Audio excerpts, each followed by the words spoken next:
Internets, what's cracking?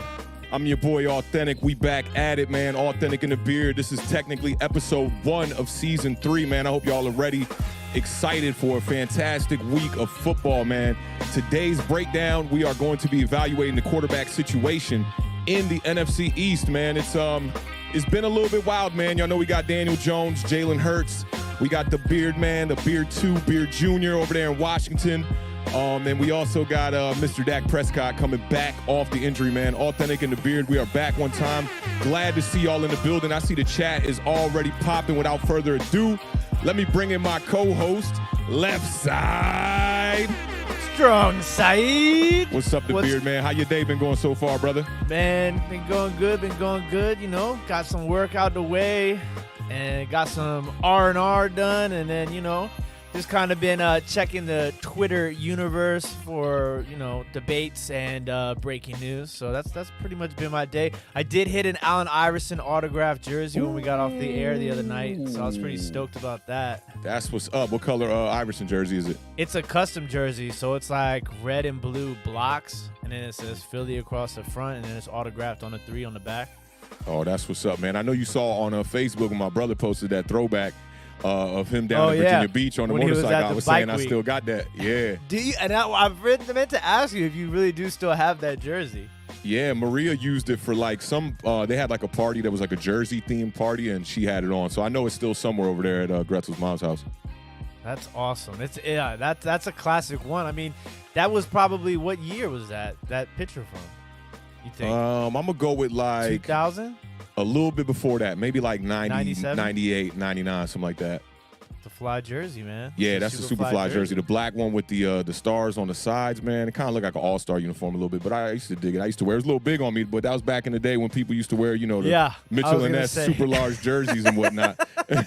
On some of those old pictures of us, and you look at some of those outfits that we're wearing, I'm like, jeez, it's like night and day compared to, like, you know, the sizing of outfits in today's generation. I know we kind of shrunk everything down a little bit and got a little bit more professional, man. It's kind of crazy. I know you saw all those throwbacks that I posted that your mom had of us when we were youngest, man. Yeah. Everybody was like, yo, Awthentik, you're the only one to look innocent. I thought that was kind of funny. Yeah, because there's not a good luck finding a picture with an old school Boy Scout smile. I know, right? I know. That's real, man. Hey, but without further ado, man, before we get into this quarterback evaluation of the NFC East, man, let's say what's up to some people in the chat one time, man. Faux show. First in the building today is Mr. Mini Guy with the yo. What is going on, Mr. Mini Guy? That's the mic check, yo, right there. Yeah, it is. Yo. Checking in. And Glock 30 in the building. What's happening, fellas? Glock's in the building. I think I'm a miss where the Glock at. Ooh, I'm getting better. We back, baby. Awthentik and The Beard. Marjorie is in the building. Our very what's up, own Awthentik and The Beard, Adam Schefter. Marjorie is checking Yeah, that's facts with the breaking reports. Speaking of, she says we picked up offensive tackle, as in the Giants, offensive tackle Corey Cunningham, and sent wide receiver C.J. Board to the practice squad and released DB Jordan Peters and guard Kenny Wiggins. We also signed Nate Ebner. Nate Ebner, that's a familiar name. And I'm kind of glad they got rid of Kenny Wiggins. He was struggling in the preseason, and I mean, you know, new guy coming into the game like that, you want to show that you can ball out early, and he just didn't look like he was ready. So I'm not too mad at that. Corey Cunningham, I got to do my research on Corey. And Nate Talks Football is in the building. What's up, fam? How you living, Nate? How you living? Classified with Joel says, hey, guys. What you is gave going the Fat Albert on? Hey, though. hey. Hey, what's up, Joel? Y'all make sure y'all go sub up. I know everybody in the chat, most of y'all know Joel, but if you don't, go sub up. He just got a new channel. Looking forward to seeing his content during the season 2. Mr. Hang Glider Man says, what's up, guys? Back in the building, 2 for 2. What's up, fam? How you living? I'm pretty sure Awthentik got the real. Let's go, Glock. What's up, fam? It's the real Supreme. And the Cardinal Rule, another great, awesome channel. If you guys aren't familiar with them, they cover Arizona Cardinal football, so definitely go give them a follow. They're going to have an interesting season this year themselves. I mean, that NFC West is quite possibly the most competitive and maybe even the best division in the National Football League right now. Yeah, that I think that's a fact right there, man. Cardinals look like they might be poised for a good year this year. Who's the wide receiver that went over there? Was it AJ Green? AJ Green. I'm hoping AJ Green can have a bounce back season. I mean, he struggled under Joe Burrow's rookie season, and after that knee injury, it's hard to get back. I'm hoping that Saquon Barkley don't kind of got those vibes, and I'm hoping AJ Green can get his stuff together this year, and the Cardinals have a good year. And C-Bands never stay lacking. 4 to 5 is in the building. What is going on? Great to see you. Simon Coleman, I almost said Simon Cowell just now. Simon Coleman says, dang, I missed the intro. Don't worry. You can always we got plenty more intros go to come, back, man. Don't even and worry. You can already plan ahead for Thursday. We will be live again on Thursday night at 7 o'clock p.m. Eastern Standard Time. Yes, sir. So we are excited. Sean G is in the building. What's going on, Sean G? Great to see you, brother. Oh, let me swap this. And Lucas is in the building as well. What is cracking, Lucas? Hope you're doing well, brother. Great to see you. Shout out to your nephew again. Make sure you guys keep your eye out for him playing for Texas A&M. We appreciate that. Yeah, C-Bands on Sunday night, we was hitting the 999s a couple of times, so it was a lot of fun. So don't worry, there'll be a whole season of that. And big shout out to New York for Life 12. You're in the building for sure. Kaylin, I missed the dragon. Like I gotta see the dragon. I know. I kind of like the dragon too. 56. What's cracking lacking, fellas? Great to see you, Kaylin. Thanks for stopping by. We also got Wales to New Jersey, MUFC. What up, fellas? We appreciate you stopping by as always. Yes, sir. Cardinal Rule says Cunningham was a day 3 pick by the Cardinals, if I'm remembering correctly, out of Cincinnati, he thinks. Oh, that's what's up.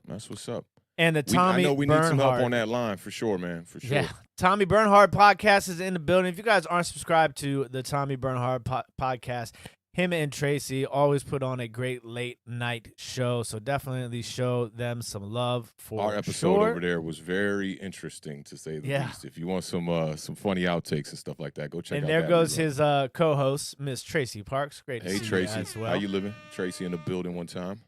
And there goes Marjorie. Says Cunningham was drafted 7th by the Cardinals in 2018.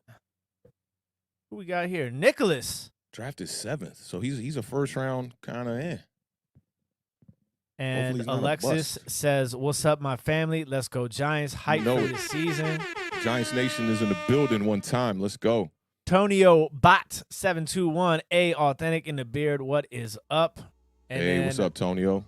Philly Flipper is in the building. Hey, Philly Flipper back in the building. Eagles fans. Oh, she said 7th round. Yeah, 7th round. Okay, good stuff. I'm about to say we just came up on a gem. Kaylin's got fantasy drafts tonight and tomorrow. I am officially done with fantasy football drafts for the season. Here. So I am now moving my focus to daily fantasy, which will begin on Thursday night. So I'm pretty excited about that. I'm going to be rocking FanDuel lineups. I'm going to be rocking DraftKings lineups. And Awthentik and I will be introducing some really cool stuff with over and unders using the Underdog app, which we will be introducing a little on Thursday night and Sunday mornings for the parlay. Yeah, you my go-to, man. You my go-to. I'm coming off the bench. You like the Aaron Rodgers. I'm like the Love coming off the bench. You know what I'm saying? Yeah, Tommy, we definitely need to get on there. You guys have had some really amazing guests as of late, of anywhere from resellers, like really big name resellers, to introducing new resellers to UFC fighters, which was absolutely insane. That you guys, I think it was the lightweight champion or the featherweight champion from the UFC. I was trying to get Shanti to check that show out. He didn't get a chance to check it out, though. So definitely we got to do that. And then Steve T is going to round it off. Our resident Packer fan says, go, Pack, go. You know what I'm upset that I missed, though? I missed the Aaron Rodgers segment on Pat McAfee today, so I'm gonna go it back was and awesome. watch that. I called it today, man. Aaron Rodgers looks old, bro. Aaron Rodgers looking old, man. But he was talking woods, about man. the situation with Mike McCarthy, man. And one thing I thought that he said that was really like positive for Mike McCarthy was Mike McCarthy wasn't afraid to adjust the West Coast offense when it started to kind of get a little bit bland in a way. Aaron Rodgers was feeling like, well, we kind of need to change this up a bit. And he said that most coaches would tell him at that time, like, well, we've been running the West Coast offense for this long, this way since the 80s. And he said kudos to Mike McCarthy, who was there to try to innovate the system and, wanted to add things to it that weren't a part of the traditional way to do it. So I thought that was really cool. I think Mike McCarthy can be a good coach in the NFL, man. His players got to be healthy for starters, and they got to get a defense over there. But I think he'll be able to turn Dallas around. And Dallas, they've been in that funk for a long time, man. So it's time to get up out of that. For sure. And it's interesting because you talked about it briefly on Sunday, and, there was that one point in time where, both Washington and both the Giants were looking at head coaches, and there was definitely people in the fan base that, the thought of Mike McCarthy crossed both of our minds as having him as our head coach, So like it's a lot easier when somebody gets signed to be a head coach and then goes to a team, especially a rival team, to kind of like dog them as a coach, you know what I'm saying? Yeah. But like in reality, at one point in time, we were kind of both were looking like, hey, maybe Mike McCarthy might be a good fit. Oh yeah, as a because head y'all coach were looking for y'all coach organizations. that same year as well. Yep. And I thought Ron Rivera would have been a good candidate for the Giants, and I wanted Mike McCarthy. I'll keep it 100 with you. I thought Mike McCarthy would have been a good person to come in and do some developmental kind of type stuff with Daniel Jones to get him to be a better quarterback. And seeing Jason Garrett come in as the offensive coordinator, the switch from Pat Shurmur, you kind of see the regression, but I'm going to go over that a little bit more today. I think that on the surface, it looks like Daniel Jones might have regressed, but if you dig deep into the numbers, there's really only one statistic that changed from last year, but we'll get into that. What's going on? Pat and Suchith is in the Pat building. In the building. What's up, Giants gentlemen? Nation in the building. What's up, fam? What's up? Marjorie says the kick returner depth chart is now Jabril Peppers, Kadarius Toney, and C.J. Board was there, but now on practice squad. Yeah, I like that. That'll be interesting.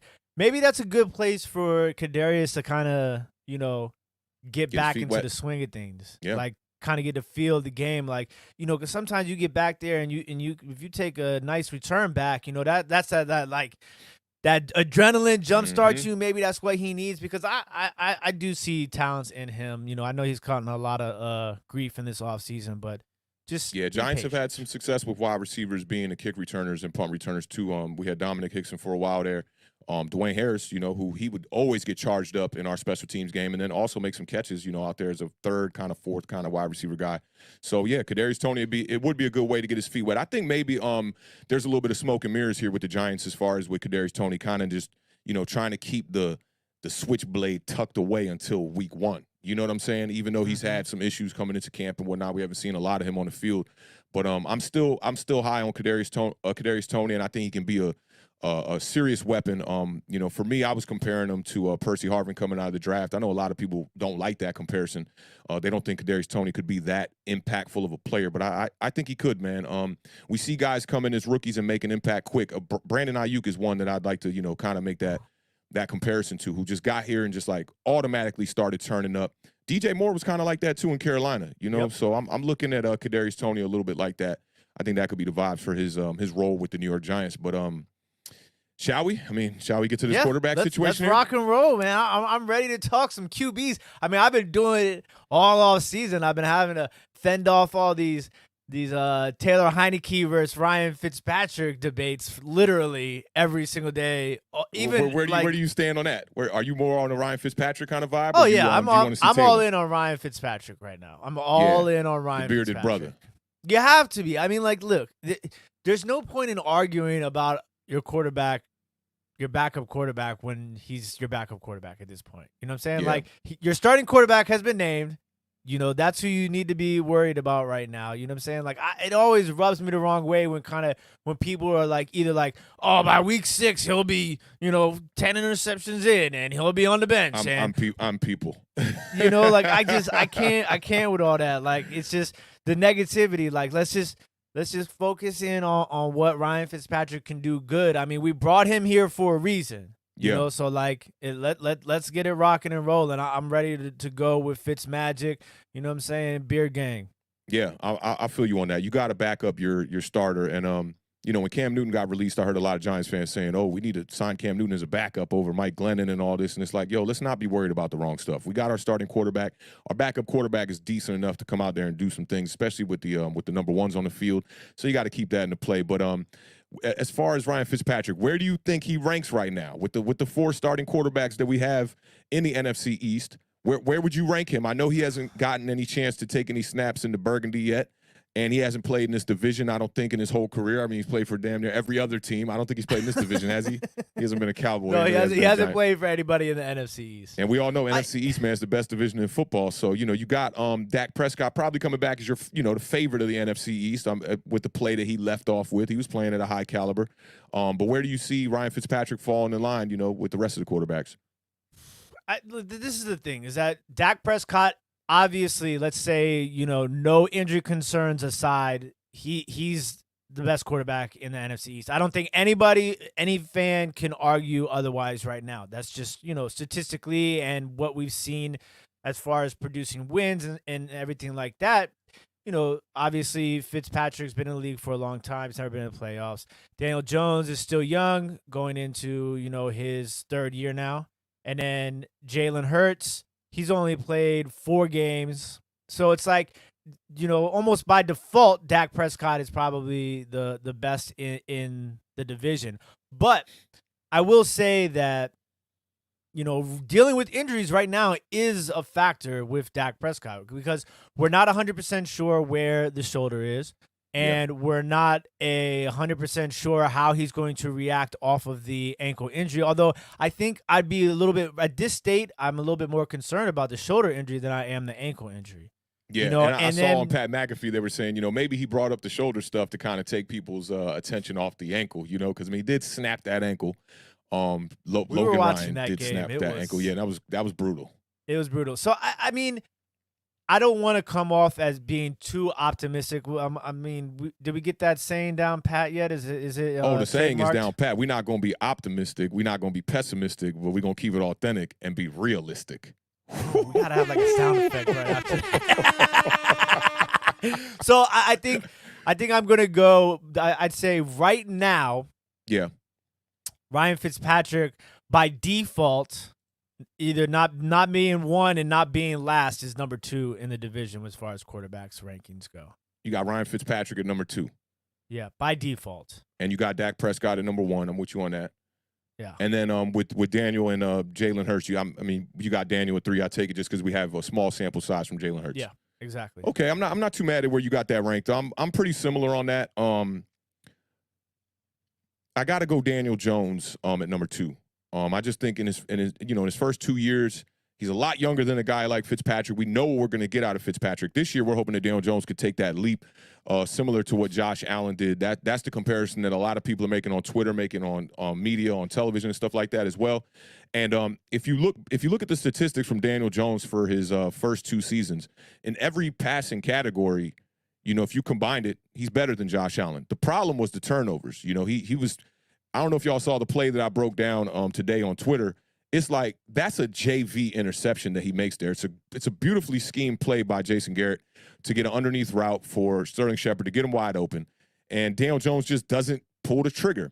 So, you know, there's a little bit of hesitation there, which I think comes with some of the woes they're having with the line and some of the problems they were having at wide receiver as well. You know, he's pretty much been working with the same depth, same cast at wide receiver for 2 seasons. And let's not forget about Saquon Barkley. We don't want to hammer that point too much, but Daniel Jones has been a different quarterback with Saquon Barkley on the field. And, you know, another reason why I think I'd have to bump Daniel Jones up just a little bit, I wrote some of these statistics down here. A lot of people like to talk about Daniel Jones, you know, how much time he had to throw the ball. And when you look at these numbers, it's very misleading because when you say 2.71 seconds, that was the average time Daniel Jones had to drop back and throw the ball this year. When you say that, it seems fast. Me and my man Patrick have had conversations about this actually a lot. It seems fast, but honestly, that's really middle of the league where most quarterbacks are. That was tied for 13th lowest in the NFL. Aaron Rodgers had the exact same amount of time. So I don't think we can. Yeah, he had 2.71 as well. And you saw those numbers from Aaron Rodgers. They were fire this year. I think it was like 40 and 4 or something like that as far as touchdown interception ratio. You know, so I think that like as far as how much time he's getting, that's not necessarily it. It's more about, the coaches said this about Daniel Jones too. They said that he doesn't like to just like take the sack and like, you know, have a play that just doesn't work out. He's trying to maximize every play, which is why I've even seen Daniel Jones, like when he scramble out the pocket, sometimes go to run it. You know, you're like looking at him slide and you're like, why are you waiting so long to slide? Like, you got the first down, brother. You know, you don't have to wait that long to slide. Like, get down. But, you know, if we can take a look back to at Daniel Jones, I wish I could have pulled these up on the screen. I was kind of running out of time before when we were doing the little production meeting before we got on. But 2019, Daniel Jones, he had the completion percentage and the attempts and the completions are pretty much exactly the same. In 2019, he had 284 completions and 459 attempts. In 2020, he had 280 completions on 448 attempts. So he literally had 4 less completions on, 11 less attempts.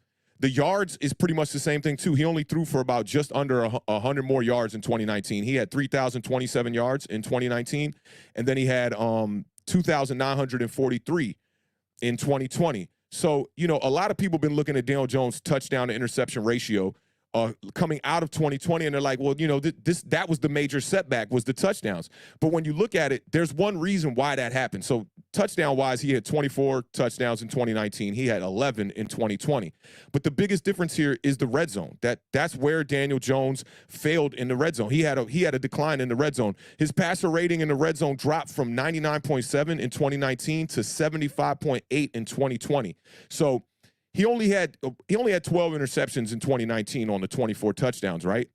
This year, he cut the interceptions down, and he had 10 interceptions, but he threw more in the red zone in 2020 than he did in 2019. So to me, we literally pretty much had the same exact quarterback for 2 seasons.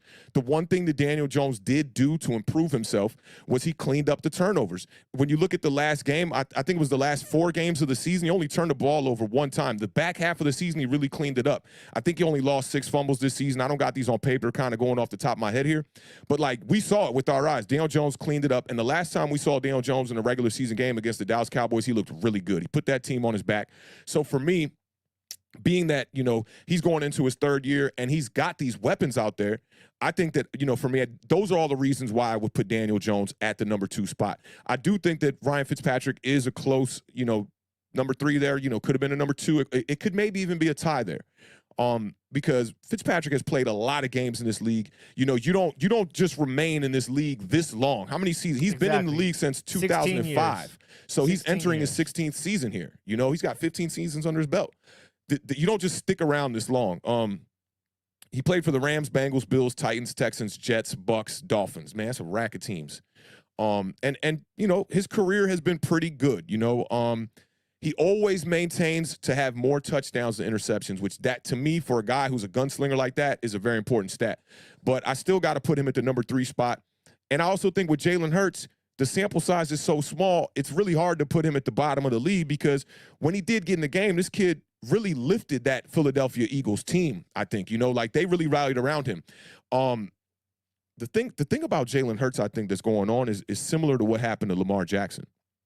You know, Lamar Jackson comes in the league. He's a running quarterback. They were talking about this dude was going to be a wide receiver at one point, right? So when you see him get on the field, I think there's like an automatic tendency to kind of hate on him because he's a running quarterback. But the Philadelphia Eagles had lost 4 straight games. And then they went in and played one of the better teams in the NFC in the New Orleans Saints, and Jalen Hurts got them out of here. He really got them out of here. You know, he had 167 yards passing, which is not fantastic.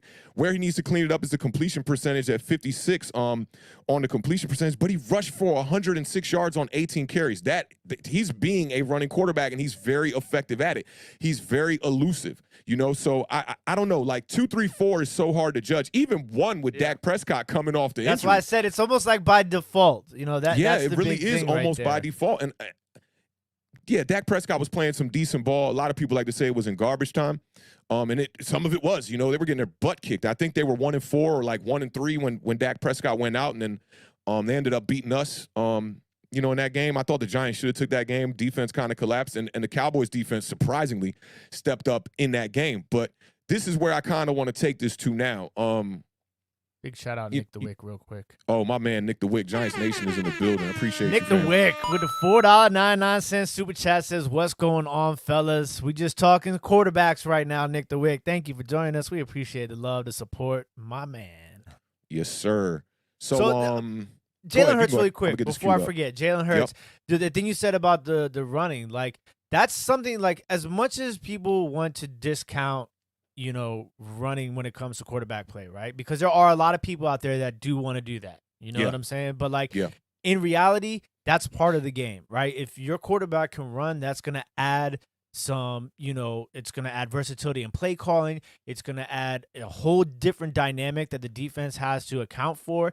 And Jalen Hurts ran for 354 yards and 3 touchdowns in 4 games. That's almost 100 yards and a touchdown a game. That's and he threw for 1,000 in those 4 games. Like, Daniel Jones was just pushing, 3,000 yards this past season, but he played in like 13, 14 games, I want to say it was. I know I got those stats here somewhere. It's just there's a lot that goes into that. The 14. Completion percentage. 14 games. And I'm glad you brought up Jalen Hurts again too, because there was one more thing about Daniel Jones I wanted to say here. 2020, the numbers in the touchdowns and the interceptions kind of regressed a bit there, but he was 5-9 as a starter. In the first season, he only won 3 games. So to me, the most important thing is to get these W's. I know it's not only a quarterback stat, but that's very important that they got more wins with less production. So now we're going to get these weapons. I think that's going to help Daniel Jones out. And also with the Eagles, I think Devontae Smith can definitely help out Jalen Hurts for sure. But the question I wanted to get to you was, okay, so of all these quarterbacks that are, in the NFC East, we got the 4 quarterbacks here. Which NFC East quarterback has the best chance to be ranked in the NFL top 10? Okay.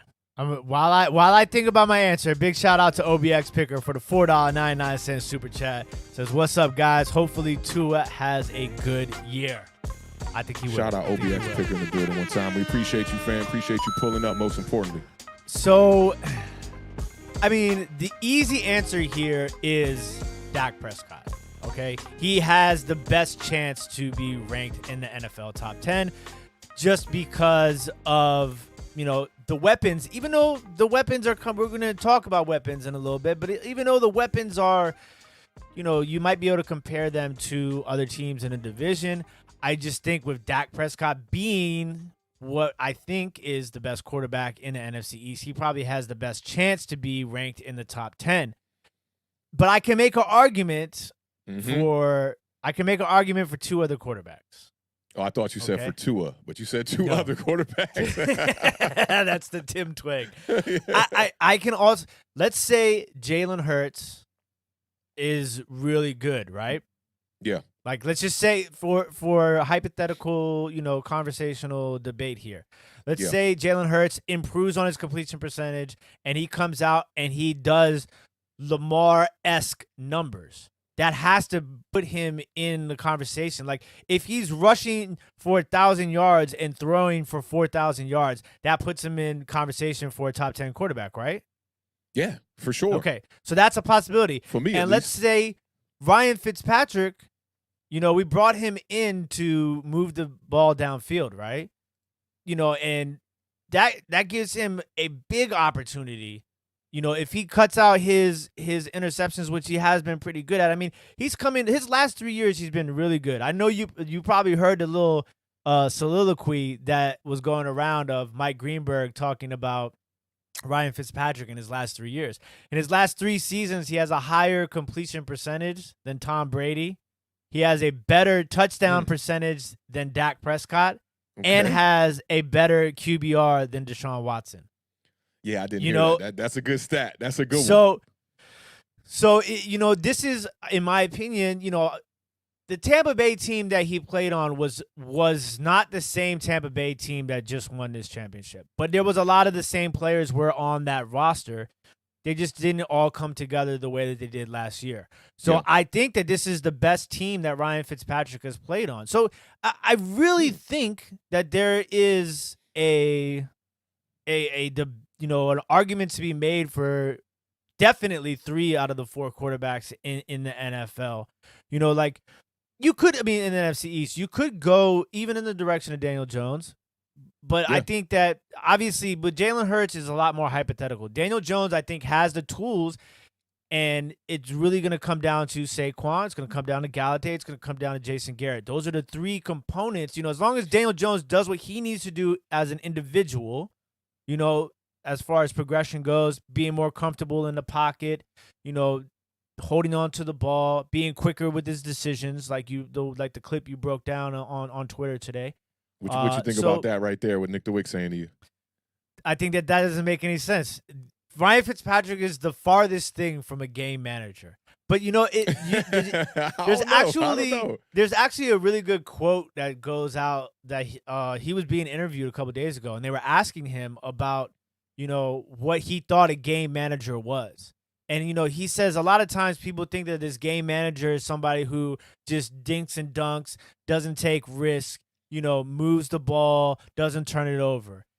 And then he came out and he was like, you know, basically what a real game manager is in the NFL is somebody who knows situational football. They know, you know, where I need to go on this down is, you know, if I need to get to the sticks, or there's this much time left on the clock, I got to get us in the field goal range. If I get us in the field goal range, I can't take a sack and knock us out of field goal range. Which to me just sounds like a good quarterback. I mean, is Tom Brady a game manager? I think there's a lot of gray area in that term, game manager, you know, like, because if you're a really, really good game manager, they're not going to call you a game manager. They're going to call you GOAT. You know? Yeah, exactly. So that's why I just thought it was interesting that you know, Nick had brought that up, because that was a recent, you know, question that he was asked to. But if I had to forced to make a decision to only pick one, I have to say Dak Prescott probably has the best chance to be ranked in the NFL top 10. I wouldn't be too mad at you on that, because Dak Prescott, you know, he's had the consistency throughout his career. You know, since he came in the league as a rookie, he's pretty much been putting up kind of the same numbers, you know, around that 3,500 mark as far as the yards go. I mean, he comes in as a rookie with 23 touchdowns, 4 interceptions, follows that up with the sophomore baby slump a little bit with the 22 touchdowns and the 13 interceptions, and then 22-8, and then 30-11, and then he gets hurt last season. I mean, Dak Prescott has been consistently putting up good numbers with a completion percentage over 62% his whole career, 66 for his career, you know, which leads me to think about Josh Allen, because I feel like he's a good gauging point for where a quarterback can be in this day and age.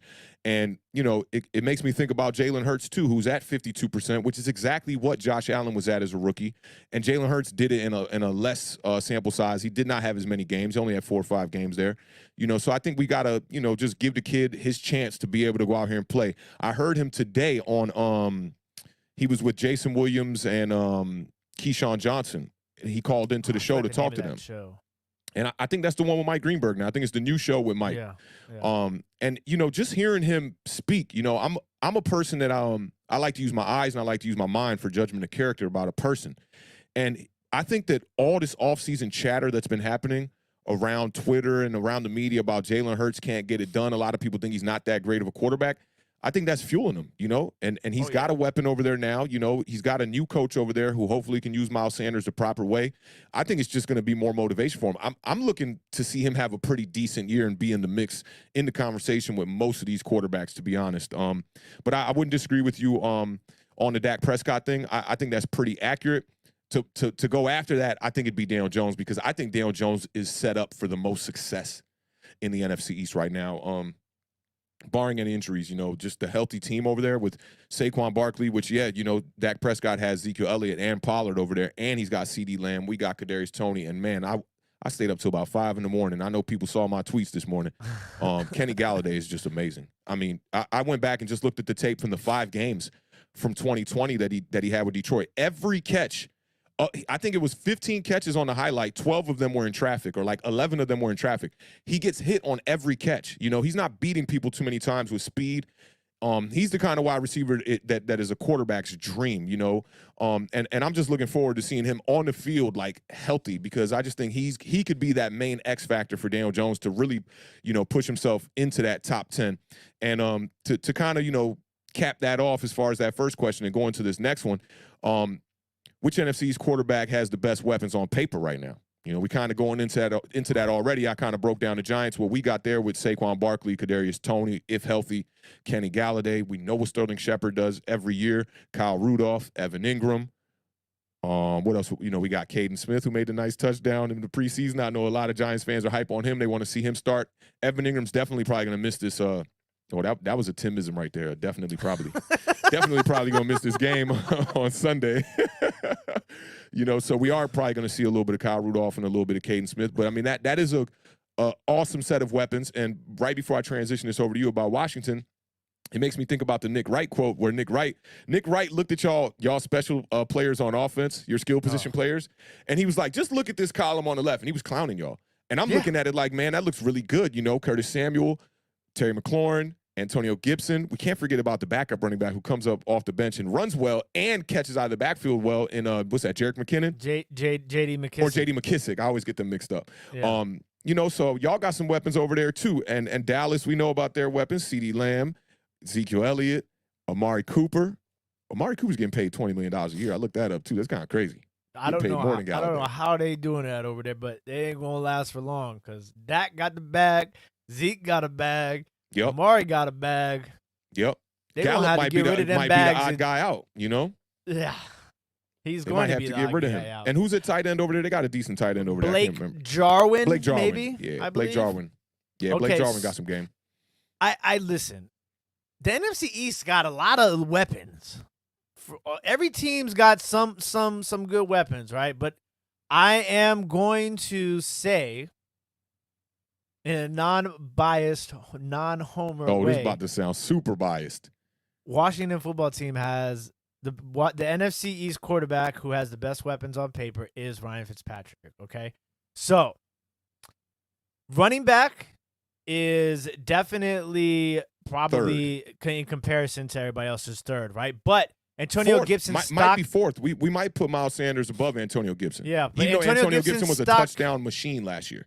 Yeah, 11 touchdowns, I think, in 10 games. Yeah. So 1,000+ yards from scrimmage and 11 touchdowns in 10 games. And that's, you know, with that god-awful, you know, quarterback situation we had last year, okay? Yeah, and so a banged-up offensive line. Yeah, so running back is not necessarily the best, but the stock is moving up. You know, Miles Sanders is kind of like, is this coaching staff going to finally utilize him the way that they can? Saquon's coming back off an injury. Ezekiel Elliott's coming back after a really down year.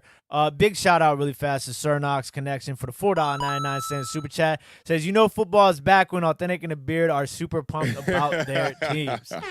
You know what it is, man. Giants Nation in the building one time. Yeah, so that's where we're at with running back. Tight end, Logan Thomas. Easily, in my opinion, is the best tight end in the NFC East. He's a seventh. He easily is the best tight. You don't think Philly might have y'all? Maybe not easily, but he's in my opinion the best tight end in the NFC East. He's the seventh statistically best tight end in the NFL last year. So I have to put him. He's just coming on strong now. Like he's just getting. Now he has to do it for his second year because that's his first breakout year. Okay, hey, but Evan Ingram was a Pro Bowler. Hey, that's what I mean. Like, you know, that I had to retract my easily. Hey, Giants fans hate that. When they saw Evan Ingram was nominated for the Pro Bowl, we were like, no. We watch him every week. Yeah, and then wide receivers, okay, Terry McLaurin and Curtis Samuel. Okay, so those are your two.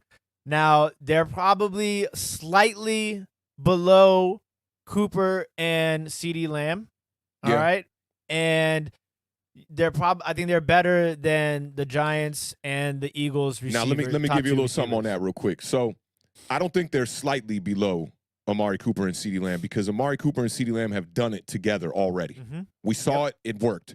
With this Curtis Samuel experiment, you got to put it in the same boat as the Kenny Galladay experiment with the Giants because it has not worked yet. Especially when you guys got a new quarterback coming in, I think that actually puts y'all in the third position when it comes to the wide receivers. I think that Terry McLaurin is up there at the top, but there's no like glaring difference to me between a guy like McLaurin, Galladay, or you know the 1A 1B combo of CeeDee Lamb and Amari Cooper in Dallas. You know, I think we all edged out the Eagles. The Eagles are pretty much banking on a rookie wide receiver to come in and be that guy. You know, so but I just think that kind of got to set you back just a little bit. And to respond to the tight end thing just a little bit, Logan Thomas, I think he's pretty good. I wouldn't call him the best tight end in our division. Who's the best tight end in the division? I might go somebody in Philly, or I mean, I think Evan Ingram could be up there. They got Ertz and they got Goddard over there, right? Yeah, but they're both.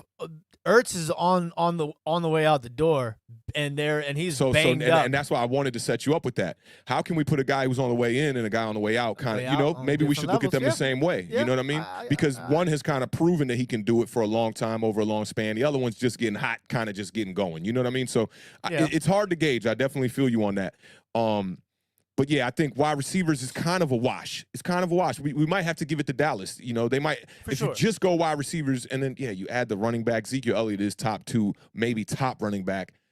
We might have to just give it up and go Dallas. Maybe. Yeah, I might. It's okay. The one secret weapon that separates Washington from every other team in the NFC East as far as the best weapons on paper for the quarterback is the defense. A great defense is a quarterback's best friend. And Giants don't got a great defense? Washington has the best defense in the NFC East. We went over this, man. I know we did, but I know we did. I mean, we went over we're going to have to agree to disagree. I don't know. You know, when you look at them units, there's 3 units that go on the field. That's all I'm saying. I mean, there's 3 units that go on the field on defense. The Giants is checking a lot of boxes, brother. Shout out to the Giants Nation one time in the building. Y'all know what it is. So it is a little. It's not like a giant separation. I think that all these teams are fairly close to one another in most of these offensive positions. So, but I think that I'm going to go with Washington. Yeah. Dallas is probably 1A, 1B. Money on the line, I'm going Dallas. I think has the best weapons because their weapons have proven what they can do. It's nothing is hypothetical about their offense, I feel like, right now. Except that offensive line. You know, they got to get that offensive line healthy. And then I think the Giants and Washington would be a 2A, 2B. I think it's a tie situation because both banking on, you know, somebody coming in. I think maybe where you guys probably got the one up is in the wide receiver core because Terry McLaurin is a bona fide number 1 who he did it last year as a number 1. But being that you got a new quarterback coming in and a new number 2 coming in, I got to compare it to the Giants, who we know that Sterling Shepard is the number 2. He's that guy. And we know that Saquon Barkley is probably one of the top running backs in this division, but the health concerns are an issue.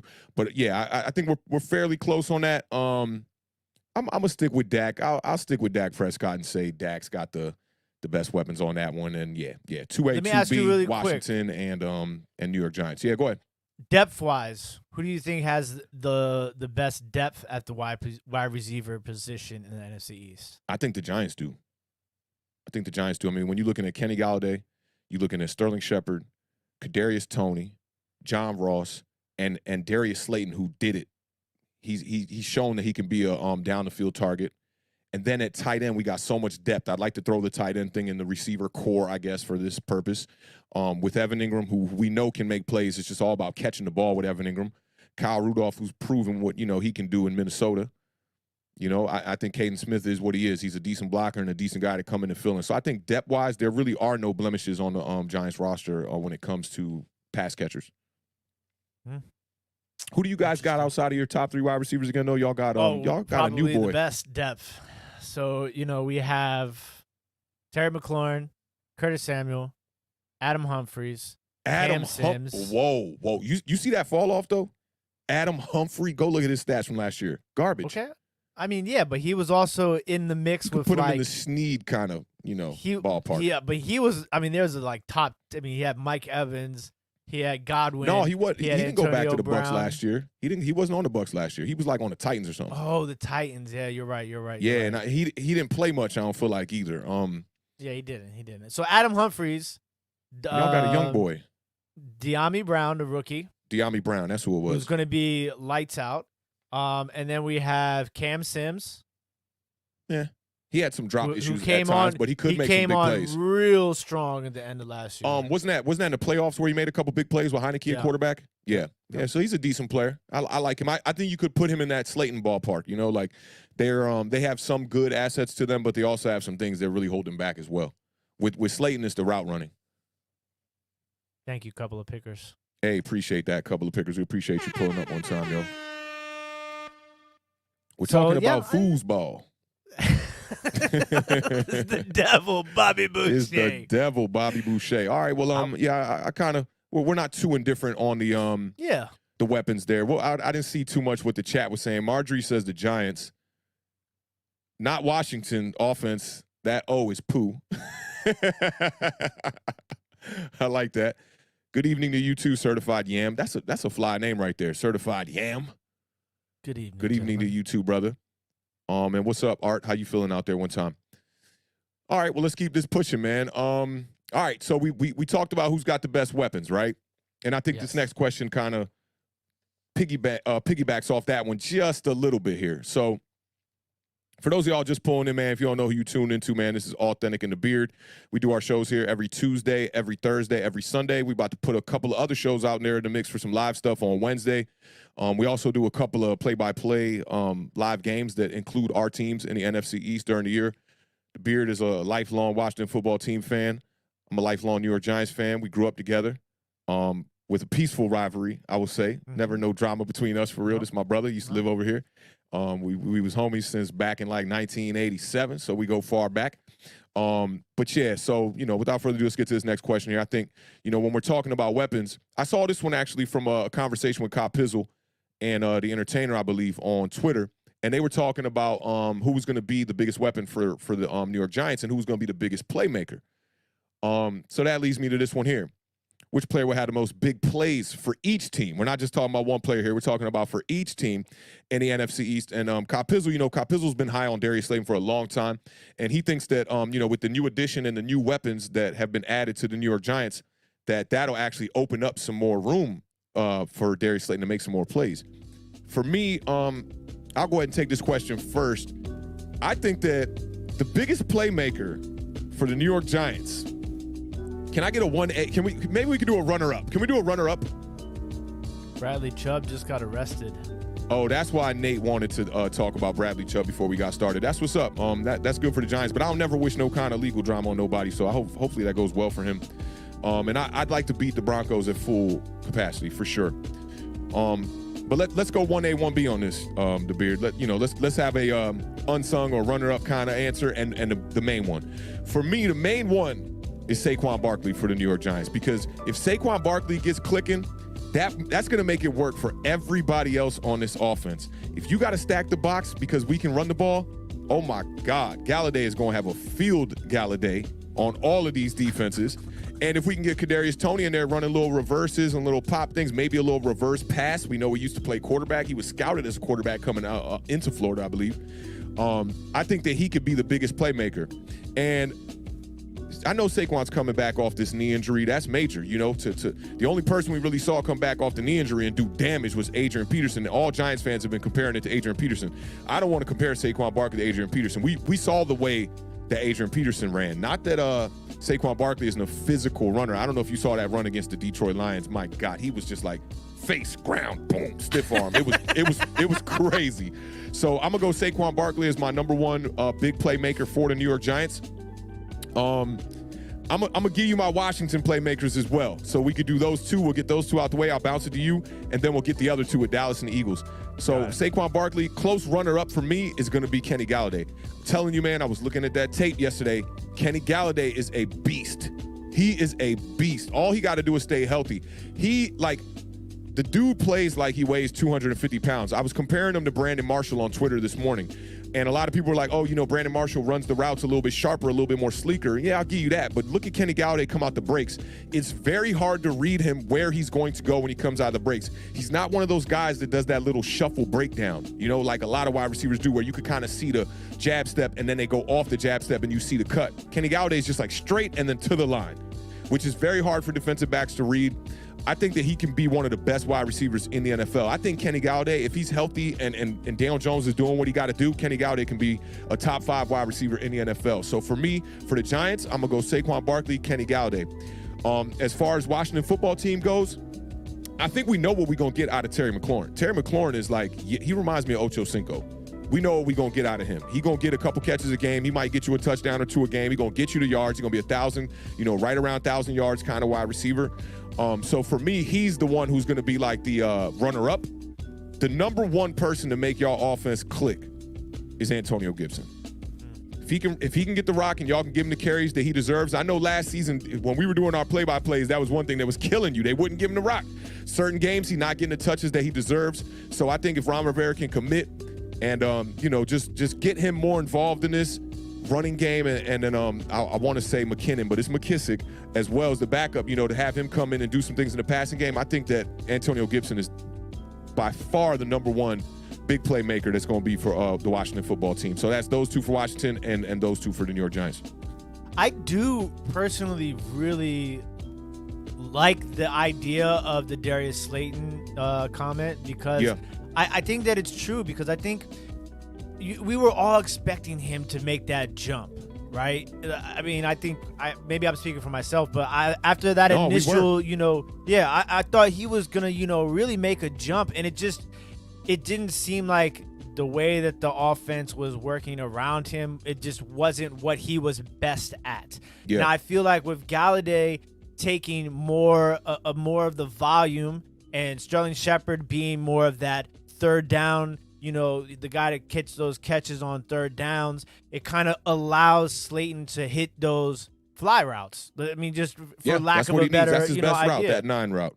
And I mean, like, what's a bigger play than a touchdown on a 9? You know what I'm saying? Like, that pretty much is the definition of a big play in today's NFL. And I agree with you on the kind of like the expectations coming into 2020. He kind of regressed a bit because 2019 we looked at McLaurin and Darius Slayton kind of neck and neck. You remember they were both really high in touchdowns. I think Darius Slayton had like 7 or something like that. Mm-hmm. They were both really high in touchdowns, really high in yards, pushing 1,000. We thought that they would both make that next step the next year, and McLaurin definitely did it with poor quarterback play. And Darius Slayton kind of regressed in this Jason Garrett offense. So, yeah, I agree with you on that. So that's definitely in the conversation for me. I will say that, and then also, obviously, Saquon. Like, it's really difficult to, like, think outside the box here. But, I mean, like, if Saquon's going to be Saquon, what does Saquon do? Saquon makes big plays. You know what I'm saying? So it's like, and it's not just running the ball, it's catching the ball. It's the agility, it's the strength, it's the speed. So like, Saquon if Saquon is healthy, he will make the most big plays for the Giants this year. And then I think I'm going to go. The thing is like, is the volume of big plays going to be there for Darius Slayton? He might make big plays, but I don't know about the volume. Like, it might not be the most. I think he will make big plays, but if I have to say with the most, I just think I'm going to go with Saquon and Galladay as my 1A and 1B. Gotcha. For Washington football team, I think you pretty much nailed it in the coffin. Terry McLaurin's going to get you the most volume of catches. He might not get you the big plays, but he's going to get you those 7, 8 catch games, 100, 120, 80 yards, 1 touchdown sort of games consistently. Like, he's going to be consistent, but he might not necessarily give you the biggest plays. Curtis Samuel, I still don't know how healthy he is, so it's kind of hard for me to like say he's going to give you the most big plays. I love the Antonio Gibson pick. I just think that he, the same thing when it comes down to with Saquon Barkley, the receptions, the runs, the capability of making a big play is there because of the amount of touches that you're going to get at that position and the ability to make the big play with your speed, with your agility. I think that's where Antonio Gibson falls in place there. But I think De'Ami Brown is the dark horse here for the Washington football team.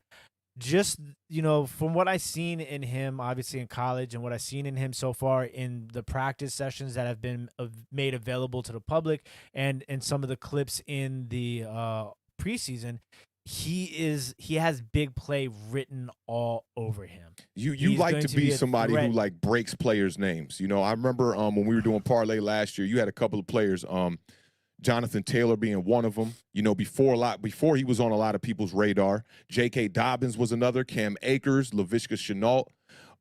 You definitely are, you do your college research of players coming into the league. Yeah, season 1. Awthentik and The Beard, Terry McLaurin. I called it out. Terry McLaurin, that was another one. We had a lot that of people weren't high conversation on with Terry Mike McLaurin. Swan. Yeah. So yeah, I'm gonna go with Antonio Gibson as my one, and as my dark horse sleeper pick to have the most big plays for the Washington football team is going to be De'Ami Brown. De'Ami Brown. That's what's up. All right, well let's cue up this commercial. We actually want to show y'all the recap that we did from the New York Giants Fan Fest that just happened just a couple of weeks ago. We're going to use that as the commercial here. And right after that, we'll get back into these two other quarterbacks in the NFC East, and we'll break down Dak Prescott and Jalen Hurts next.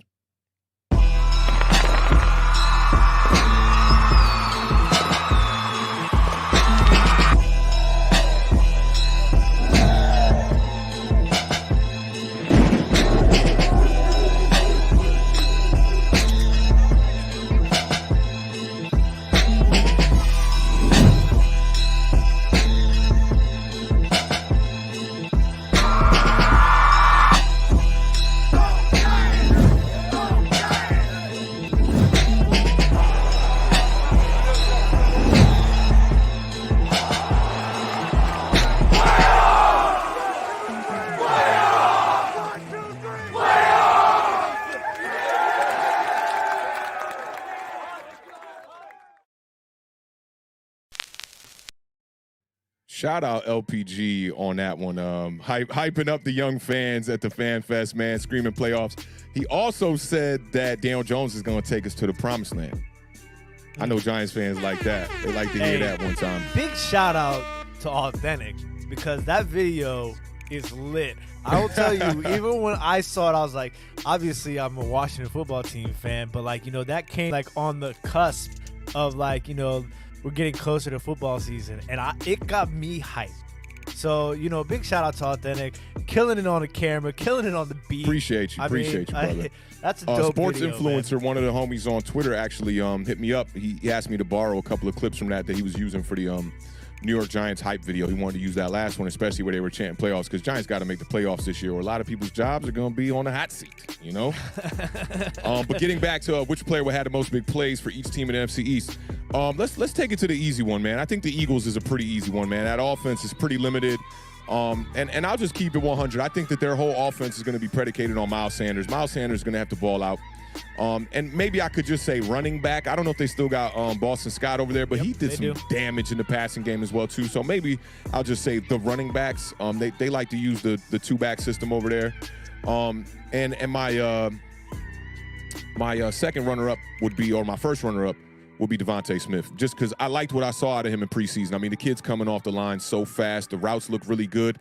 I'm getting better at being able to see the wide receiver talent early, I feel like, and he's a guy that I feel like you just got to work on securing the ball, making sure you make the catch. And yeah, he's going to be a guy over there. He could be the number one guy making the big plays over there. I mean, we're talking about a Heisman Trophy winner. A lot of people were worried about Devontae Smith coming into the draft because of his weight situation. He looked like Awthentik out there on the field. Looked like he was about $165, probably 6 foot 6'1". So yeah, a lot of people worried about that. But when I saw him on the field with NFL players in the preseason, I don't know if he bulked up a little bit, but he looks fine. He doesn't seem like he's frail out there or nothing like that. He looks kind of like a Deshaun Jackson. I think he's gonna be just fine. So for me, that's the two players for the Philadelphia Eagles that'll probably make the most big plays this season. I literally, I'm the exact same. I think that this new coaching staff is going to have to utilize Miles Sanders. How many times have we seen Miles Sanders break a 60-plus yard play and then not touch the ball for another 2 quarters? Way too many times. So I'm 100% there with you. I think that backfield in Philadelphia, especially if you want to take Jalen Hurts' progression, at the right pace, you got to utilize that running game. You can't put too much on Jalen Hurts. So I think that it's going to be, the running backs. And we kind of forgot. We kind of X'd out the quarterbacks. I was saving that. I was saving that for my 1AA dark horse. My 1AA battery dark horse is Jalen Hurts. No, because look, I think I love the Devonta Smith idea, because I think I talked about this briefly on Sunday, was that relationship that Hurts and him have already. By being on the same team before in college, it goes a long way. I don't care what anybody says. And you know how I know that it goes a long way? Because You saw multiple teams doing it this year.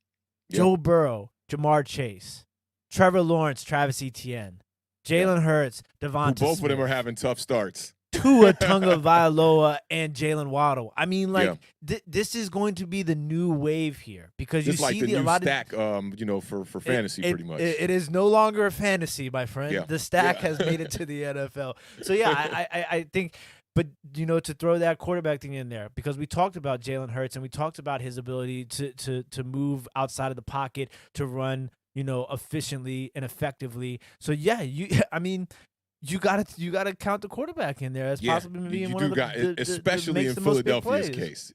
Especially in their case. That's a great little hit we just did on Philadelphia Eagles. It might be their best hit of the season, but we'll see. Yeah, I know, right? Shout out to some new people just pulling up in the building one time. I see my man Joseph Balby in the building one time. PJ Torres in the building. What's up, fam? Glad to see you here. Washington football team fan base out here. We need more of y'all out here for sure because, Giants Nation, we in the I'm working on it. I know y'all see me on the Twitter timeline right now. Washington football team fans and followers, join us over on Facebook. I mean, YouTube at any point in time during the stream if you so please. Yeah, or Facebook. If you Facebook, Twitch, we all over the place. We everywhere, man. We everywhere. It's Awthentik and The Beard, baby. It's Awthentik and The Beard. Left side. Strong side. And maybe this will be y'all horn. Yeah. Okay. Because I got Giants Nation in the building. What we throwing some of these in the chat? Oh yeah, we doing the biceps when it's left side, strong side. Let's see some biceps in the chat one time, man. I know Giants Nation is in the building. Let's keep this show moving, man. So lastly, we got the Dallas Cowboys as far as who's gonna make the most big plays. And there's one name that I know we both got on our list. That's CeeDee Lamb for sure. Yeah, I got CeeDee Lamb at the top of the list probably. Amari Cooper's the kind of guy, man, that I always sleep on entering every season, and he's consistent, man. When he's healthy, he's consistent. But, obviously your best of ability is availability, and he's going to need a lot more of that because it seems like every season he gets banged up at least for a little bit, kind of slows down his progress throughout the season. But I got to go CeeDee Lamb as far as the big plays. And for it's the tough runner-up, for the second one. It's tough for the second one. I know. We're talking big plays, though. We're not just talking like touchdowns. We're talking big plays. I'm going to say Dak Prescott, man. I think Dak Prescott will use his legs to make some big plays this year. I'm curious to see how long it's going to take him to do it. Yeah. Like it is, because there's going to be a learning curve, not to say a learning curve, but in a sense, a learning curve for him having to relearn how to have that level of comfort in his legs again, Yeah, and you're dealing with 2 injuries. That's tough. Exactly. So I 100% am going to go CeeDee Lamb with number 1. The second person for the Dallas Cowboys who will make the most big plays, Michael Gallup. Ooh. I don't like Michael Gallup as a overall number 3 receiver, but I think in that offense, it's easy to forget about Michael Gallup, which kind of opens it up like for the same way that it does with Darius Slayton. And he has proven that he can make those big those big catches down the field. So I think he's a sleeper one to kind of think about as somebody who can make the most big plays, like, these 40-yard touchdown catches and things like that. So that's where I would go for my dark horse runner-up. I like that because Michael Gallup does make big plays. He's not a guy who's just catching little short 5-yard routes and stuff like that. Mostly when he's stretching the field, when you see him post corners, 9 routes, post, more vertical stuff out of him, which, I think he could be the odd man out, but you're right. At the same time, he could be a sneaky person to be making the most big plays on that team, that's really interesting, man. Shout out Waterfly. Busy making crypto gains. That's what's up, man. Ape Nation is in the building one time right now, Waterfly. I'm an AMC dude myself when it comes to the stocks, man. The cryptos, get your money, bro. Get your money. But so this question, I'm glad we kind of finished with Dallas because this can lead. What's up, Perry Mac? How you living, fam? Giants Nation is in the building. But this question can lead us into this next one. as far as speaking on the Dallas Cowboys here, because, Dak Prescott coming back with the, off this major injury, that really derailed Dallas' season. I think a lot of people are high on Dallas last year. And also some people are kind of like, well, when Dak Prescott was there, they were only 1-4 anyway. But a lot of teams got off to a slow start because of the whole COVID situation with the pandemic happening, no preseason, no mini camps. Everything was done pretty much via Zoom, kind of like Awthentik and The Beard we're doing right now, which made it really tough for teams to, really get started, especially for teams that didn't have the chemistry built the previous season coming into this season. So, I proposed this question, this next one here, because, if Dak is healthy, does a healthy Dak Prescott take the Cowboys to first place in the NFC East? Because I was watching Chris Sims' Unbuttoned podcast today. Most of them seem high on Dallas. Also, when I was checking out Mike Greenberg and Keyshawn Johnson and I always forget my man's name, Jason Williams. When I was checking them out, they had Dallas kind of at the top of the league too. But for me, I don't know. Even with the healthy Dak Prescott, I got some question marks. What's your thoughts on that? Before the show started today, I asked Awthentik, I said, what was their record again before Dak went down? Yeah. And I kind of think about that, right? And all right, I'm going to replace the word does with can. Can a healthy Dak Prescott take the Cowboys to first place in the NFC East? Absolutely. I mean, a healthy Andy Dalton almost took them to first place last year. Don't forget, they were only one game back. Especially if they would have beat the Giants that last game, they'd have finished with 7 wins. So, yeah, I think he can. Does he? I don't think it's enough. Like, I think you have to have, although they do have the easiest schedule, in my opinion, compared to all of the NFC East teams. Facts. I just don't know if they made enough improvements. Not at this point, I don't know. Like, I'll obviously know a little bit more once the games start playing. We're going to know early Thursday. We're going to know in 2 days. That's good. Hey, shout out Joel. Man. Y'all make sure if you knew and you didn't hear earlier, go sub up to Joel. He's got a new channel, man, based around Giants football. Check him out, y'all. That's funny right there. It is, because it's true. But anyway, I'm gonna keep it 100 with you. I think he doesn't. I think a healthy Dak Prescott will not take the Cowboys to first place in the NFC East. I don't think they've fixed all the problems on their defense. I wouldn't even put a lot of the blame on Dak Prescott. It's good that they're going to have a healthy offense back, and I know they've done some things to try to improve the offensive line and get it back to the level that it once was. But I just don't think the defense is good enough. And I think within the division, we got some teams that are just like, we're battling. We're here. The Giants are here. Washington is there. I know a lot of people are counting out the Philadelphia Eagles, but I'm not counting them out. I'm not sleeping on no team. You never know what can happen. Can't count anybody out any given Sunday. You can't, man. And if we take a look at our predictions for the year, I'm just trying to find that graphic right here. That's the reason why I don't think Dallas is going to be able to win the NFC East. I made this prediction with Dak Prescott in mind. Yeah. I think the Giants are going to be the front runner, and I know you think Washington is going to be the front runner. And I know a lot of that has to do with our fandom and how our pride is set up, and also the research we've done on our own teams and how we know the personnel. We got faith in the personnel as well. But I think I might have even undercut the Giants by 1 win. I still think that that's going to be the reason why the Dak and the Dallas Cowboys, they won't be able to get to first place. I think that it'll start off with a lot of smoke and mirrors early on in the year, like you were talking about. They got the early, easy schedule in the NFC East. The Cowboys could start off with maybe 5 wins and 2 losses, maybe 4 wins, 3 losses, easy. And we can pull up their schedule right here too. If you look at after the first 2 weeks, I feel like it just kind of slims out. You know what I mean? You got Eagles, Panthers. Giants are always a winnable game with Dallas. And then Patriots, new young quarterback. Vikings is a winnable game. Broncos, Falcons. All winnable games right there. Look at that schedule in comparison to the other schedules that we looked at. Like, I got to kind of look around. You know crazy. What I'm saying? But, like, it's nothing compared to what Washington has to face. Especially Washington. You look at that, Chargers, Giants, Bills, Falcons, you get a little break maybe there. But then you got Saints, Chiefs, Packers. I mean, the toughest stretch, I feel like, of any NFC East team is that stretch right there that y'all got, because then y'all could lose 3 straight, and the Broncos are not going to be an easy win. They got Teddy Bridgewater over there, who is a game manager, and that defense is stout. That Broncos defense is ready to win games right now.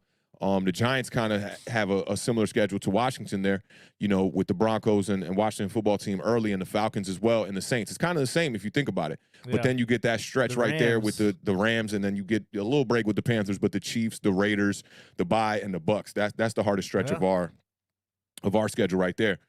So I think with all those reasons said, I think that's why it's going to be difficult for Dak Prescott to get to first place with the Cowboys. I think that the Giants are going to be right there. And I think Washington's going to be right there. Like this division should be tight. And that I had the Eagles at 6 wins. The Beard, or do we have them at 5 wins? Who, the Eagles? We both had them at 5. We both had them at 5 wins. I don't know. Maybe I'm underestimating that a little bit. They could be a 6-win team. Maybe I'd say that the ceiling is a 7-win team. Vegas has the over-under for the Eagles at 7, so they have to win 8 games. They had it 8 for the Giants, I believe, 9 for Washington. And I think it was 8 or 9 for Dallas. I can't remember. So it's tough betting. But if you got faith in your Eagles, it's time to go run to the betting office right now. Go play some bets if you think that's the case, and play some bets on Eagles. But for me, I'm going Giants number 1 in the NFC East, and I think that's the reason why Dak and the Dallas Cowboys won't be able to get to first place for sure. What's interesting is, so Dak actually, he had great numbers before he went down, right? But, I think everybody was so caught up in some of those crazy statistics, like how many yards he was throwing for. I remember when I would do the tickers for the Dallas, for the matchups, for the previews on Thursday nights, which we will be live this Thursday at 7 o'clock p.m. Eastern Standard Time, doing our previews for week 1 of the NFL season. Can't believe you're here. Is that Dak Prescott threw for four interceptions, 9 touchdowns, 4 interceptions in those first few games before he went down. Yeah. Like that. How many interceptions did Aaron Rodgers throw the entire year last year? Oh, 4, but that 3? Aaron Rodgers he's known to do that. So Aaron Rodgers plays with a certain confidence that I feel like no other quarterback plays with in the NFL. Maybe outside of Tom Brady. Yeah. So he's just confident. The biggest thing for each quarterback, kind of like to round all this out, is the biggest thing for each quarterback in this division. This is true, obviously, on a wider scale for any quarterback in any team in any division, but specifically with the NFC East, because all of these quarterbacks at one point in time turned the ball over a lot. So I think it's going to come down to, as generic as it may sound, is who's going to have the best touchdown to interception ratio. Who's going to turn the ball over the least out of all these quote-unquote turnover machines playing quarterback in the NFC East? That's it. I kind of agree with you on that, because, with the Giants, we know that. Daniel Jones cannot continue to turn the ball over. That can't happen, especially in the red zone. That was the difference in last season, was turning the ball over in the red zone. So, to cap that all off, I definitely agree with you on that. I mean, if you can take care of the ball, you're giving your team a better chance to win, especially when you get on the opponent's half of the field. I think that's really important. Sure. And of those quarterbacks, Dak Prescott seems to be the one who doesn't turn the ball over as much. Yeah. And Ryan Fitzpatrick, as of late, I guess, something like that. Well, they are I'm almost 100% sure that Ryan Fitzpatrick is the Vegas favorite for most interceptions by NFL quarterback this year. Across the league? Yeah. That's interesting. I'd go with maybe one of the rookie quarterbacks, maybe Lawrence in Jacksonville. Maybe Wilson with the Jets, because, when you on a bad team, those teams got early picks for a reason. When you're on a bad team, it's hard to win. It's really hard to win. You saw it with Daniel Jones came in his first year as a starter. He only got 3 wins. So I think for those guys, it's going to be tough, man. And who else might have some struggles out there? Jameis Winston is, I think, in the top 5 He's a turnover also. machine. Yeah. I think Jameis Winston is going to have a really good year this year. He's my backup quarterback on like 3 of my 8 fantasy teams. Oh, that's what's up. That's and not my too starting bad. quarterback on one. You said 3 out of 8. I did 8 teams this year. Yo, we got to get that that lineup set for that other league too. We got to get that. Oh man, I'm so excited. Get that all ironed out. We're gonna talk. We going. Thursday's going to be lit, ladies and gentlemen. Yeah, Thursday's gonna be fire. You guys got to make sure you had that little bell dinged up, because that way you don't miss the intro and you don't miss the lituation, because I don't know. For those of you that have been here for the beginning of the show, Awthentik has been, flexing his MC skills a little bit on those introductions. Out, the show is crazy hyped, but I'm just we're here. We're here, Authentic. We are literally. Yeah, we back I saw somebody put it in the best way I could possibly describe it today. They said we are 2 sleeps away from NFL from football. Amazing. 2 sleeps. Can't beat it, man. 2 more and naps. I know Thursday is going to be a crowded day on YouTube with a lot of people streaming, man. I might even have a couple of streams opened up while we going live. You know, me and the Beard have perfected the multitasking. We did a simultaneous fantasy draft as we did our first show on Sunday night. And Notre Dame football. And we did some Notre Dame football. Yeah, now that's when the multitasking almost got out of hand. When they started coming back, the Beard was like getting a little worried. Broke a sweat and was like, hold up. We can't lose this game, opening game. No way. But yeah, I'm excited, man, to be back for football. This is awesome, man. I'm about to put in an order for a jersey, man. I'm telling you that Kenny Galladay tape. I looked at all his tape last night from all 3 years that he had pretty good seasons, 2020, 2019, and 2018. Kenny Galladay put up them numbers in 2019, them 11 touchdowns and the 1,100 yards with Jeff Driscoll and what was the other kid's name? Blow? David Blow. David Blow? Who David? Hey, look, David Blau or David Blow. Looking at his tape, that he kind of remind me of Heineke a little bit. He's still over there in Detroit, so he's probably back up over there. But if he got to get on the field, I don't know. He kind of look like a quarterback that might need a shot. You know what I'm saying? He might need a chance. We made this whole way through, and I didn't have to answer to anybody about no damn Taylor Heineke. Oh, that's true. You saw that you guys narrowed down the team, named the 3 names. They had the interview with the owner or whatever, the owner's wife or whatever. Yeah, but they're it's a smokescreen. Oh, you don't think they've narrowed it down? No. I mean, no. I think they already know. They know what it is? The name, yeah. But I don't think any of those 3 names are the actual names. They were like like the commandos and the battalions or something stupid like that, right? Yeah. Look, you know where I've been since day one, Red Tails. Well, I'm not mad at Red Wolves either. Red Wolves ain't bad. Red Wolves sound like a generated team in Madden. Yeah, but like a generic the marketing logo. you can do with that though is like really good. Wolf Pack, and the stadium becomes the Wolf Den. Nah, you know what I'm saying? Nah. They don't even sound right. It don't even sound right. What you mean? Oh, shout out to Edward over here who says he's gonna be multitasking on Thursday watching us. So don't forget we'll be right before the game too. So by the time kickoff starts, we usually sign off. So yeah, definitely pull up. And Edward is from I'm trying to think what stream I met Edward on. He was on what stream was that? Edward, if you can remind me which. I think it was on the She Got Sports Fantasy Draft. I think that's what it was. But salute to you pulling up, man. I appreciate you checking our show out, man. And I got a homie Muhammad who's a Bucks fan, man. Y'all lucked up last year. I ain't gonna say lucked up, but as a fan, that's a amazing feeling to have your team win the Super Bowl out of nowhere like that. That's awesome. Went out there and beat the Saints, beat the Rams, and beat the Packers. Is that what it was? Oh no, Washington. They beat Washington. Be Washington. Yeah, great wins, man. Salute to you though, man. Appreciate you pulling up, man, in the building one time. Show. So any last words before we wrap this up? We're pushing about an hour, 20 minutes. Not too bad. The show flew by, but I had a good time so far.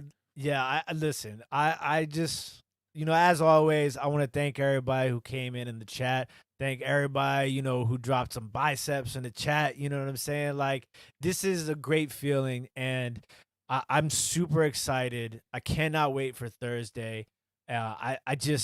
There's a lot of emotions going on right now. Like, I'm almost like a little kid for, like, you know what I'm saying? Like Christmas. Like, it's just, it does feel like that first day of school vibes. Yeah. Me iron out the fresh outfit I'm about to put on and lay it on the bed and put the shoes at the foot of the bed and get ready. Just so like you can see it from head to toe. I know.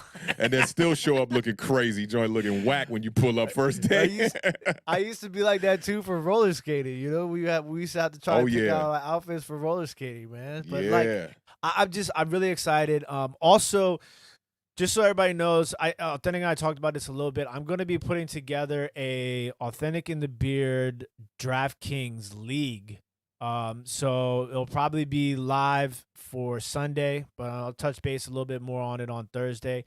So I'm going to give everybody a link so that you guys can all join in, and it'll be a different lineup you set every week. It'll probably be like a $5 entry fee, and we'll keep that going all season long. So that's just kind of something I wanted to introduce to the fan base, so kind of keep the interaction going on, even when we're not on air, because you guys are, the backbone to this, and we really appreciate everything. Good luck to everybody I know a lot of people doing their last-minute fantasy drafts right now. My man Dan Art Vanderlei says, you can't leave yet. Great background while I draft. I'm feeling like the show is running short. It's crazy. Like, I could totally stay here. We probably should have had a backup topic, but I wanted to keep it short and sweet with the quarterback situation, just to get this video up for Tuesday. Maybe Thursday we start a little earlier since it's opening day. Maybe we'll go an extra hour or something like that, because we can't go just 7 to 8 for the first day of football. We might have to pull up a little early. But definitely salute to everybody here. Salute to all the moderators in the chat too, man. Appreciate y'all just like holding us down. And you know who I feel like I haven't seen this year? Has Sunday pulled up to the first 2 streams? No. Oh, we got to make sure we check in on Sunday, make sure she's doing all right, yo, because she was definitely holding us down last year. Yeah. And I'm sure there's a few others that we're missing here as well. But yeah, man, we definitely got a lot of love for y'all. Appreciate y'all pulling up tonight, man. It's been a fantastic show. That's our breakdown of the quarterback situation in the NFC East. Who do y'all got being the best quarterback before we get out of here? Let's see the names in the chat from everybody. Who you representing as the best quarterback in the NFL or in the NFC East, I'm sorry. Out of these 4 teams, man, Jalen Hurts, or maybe a backup, maybe a Gardner Minshew, maybe a Glennon. I saw somebody put in Gardner Minshew earlier. Taylor Heineke, maybe. Yo, Tommy is like a first grader. Have you been seeing his chat? Yeah, of course. Oh, what is he talking about, yo? Yo, this is a whole grown man. Tommy got like 3 grandkids over here. This man. Shout out to Tommy, man. Tracy in the building one time, man. So we see Fitz, Mike Glennon. Hey, Glock, I appreciate you one time. I appreciate you. He said Rod Stewart. That boy, wow, dog. Barkley with the 7th pick, huh? DJ. That's what I'm talking about, boy. Giants Nation is in the building one time. It's going to be Daniel Jones. Let's go. Come on, man. I'm glad I'm in control of these sound effects. Daniel Jones. Uh-oh. Oh, Marjorie with the Dak. Oh, here we go. All right. Hey, Marjorie, DM me on Twitter. We're going to have a talk about that. Ben DiNucci, that's a good one. Shout out my man Simon, man. Hey, y'all, it's been a lot of love, though. We're going to call it a night here, man. We will see y'all on Thursday. It's been nothing but love. Don't forget to check us out, man. Tuesdays, Thursdays, Sundays. We do the parlay on Sundays. And the Beard's going to be adding some waiver wire shows. We got this fantasy league. We got a lot going on this year, man. So make sure y'all stay tuned. And the Beard, before we get up out of here, left side. Strong side. Peace y'all.